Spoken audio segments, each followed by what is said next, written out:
12장 길을 개척한 이 모든 사람들, 이 모든 노련한 믿음의 대가들이 우리를 응원하고 있다는 말이 무슨 뜻인지 알겠습니까? 그들이 열어놓은 길을 따라 우리가 앞으로 나아가야 한다는 뜻입니다. 달려가십시오. 절대로 멈추지 마십시오. 영적으로 군살이 붙어도 안 되고 몸에 기생하는 죄가 있어서도 안 됩니다. 오직 예수만 바라보십시오. 그분은 우리가 참여한 이 경주를 시작하고 완주하신 분이십니다. 그분이 어떻게 하셨는지 배우십시오. 그분은 앞에 있는 것, 곧 하나님 안에서 그리고 하나님과 함께 결승점을 지나는 기쁨에서 눈을 떼지 않으셨기에 달려가는 길에서 무엇을 만나든 심지어 십자가와 수치까지도 참으실 수 있었습니다. 이제 그분은 하나님의 오른편 영광의 자리에 앉아 계십니다. 여러분의 믿음이 시들해지거든 그분 이야기를 하나하나 되새기고 그분이 참아내신 적대행위의 긴 목록을 살펴보십시오. 그러면 여러분의 영혼에 새로운 힘이 힘차게 솟구칠 것입니다.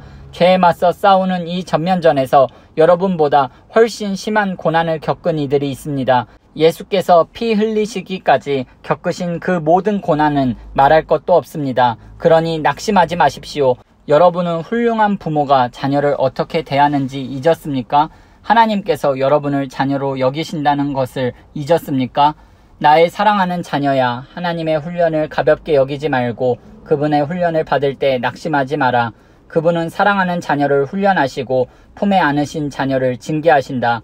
하나님께서 여러분을 훈련하고 계십니다. 그러니 절대로 도중에 포기하지 마십시오. 하나님은 여러분을 사랑하는 자녀로 대하십니다. 여러분이 겪는 이 고난은 벌이 아니라 자녀라면 당연히 겪게 마련인 훈련입니다. 무책임한 부모만이 자녀를 제멋대로 살게 내버려 둡니다. 하나님이 무책임한 분이시면 좋겠습니까?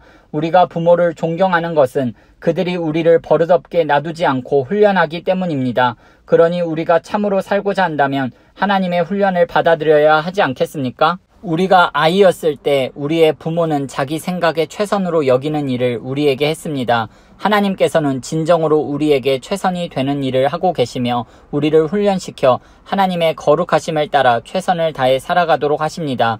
당장은 훈련이 즐겁지 않으며 본성을 거스른다고 느껴집니다. 그러나 나중에는 틀림없이 좋은 상으로 보답을 받습니다. 잘 훈련받은 사람만이 하나님과의 관계에서 성숙한 열매를 얻기 때문입니다. 그러니 수수방관하며 빈둥거리지 마십시오. 꾸물거리지도 마십시오. 먼 길을 달려갈 수 있게 길을 정비하십시오. 그래야 발을 헛디뎌 넘어지거나 구덩이에 빠져 발목을 삐는 사람이 없을 것입니다. 서로 도우십시오. 그리고 힘을 다해 달려가십시오. 서로 화목하게 지내고 하나님과 화평하게 지내도록 힘쓰십시오. 그러지 않고서는 하나님을 결코 뵙지 못할 것입니다. 아무도 하나님의 자비하신 은혜에서 떨어져 나가는 일이 없게 하십시오. 쓰디쓴 불평이 잡초처럼 자라고 있지는 않은지 예리하게 살피십시오. 엉겅퀴 한두 포기가 뿌리를 내리면 순식간에 정원 전체를 망칠 수도 있습니다. 에서 증후군을 조심하십시오. 잠깐 동안의 욕구 충족을 위해 평생 지속되는 하나님의 선물을 팔아넘기는 일은 없어야 합니다. 여러분도 아는 것처럼 에서는 나중에 자신의 충동적인 행동을 뼈저리게 후회하고 하나님의 복을 간절히 원했습니다. 하지만 때는 이미 너무 늦어서 아무리 울고불고 해도 소용이 없었습니다. 여러분은 조상들처럼 화염이 솟구치고 지축이 흔들리는 시내산에 나아가서 하나님의 말씀을 들은 것이 아닙니다. 여러분의 조상들은 천지를 울리고 영혼을 뒤흔드는 말씀을 듣고서 벌벌 떨며 하나님께 멈추어 달라고 빌었습니다.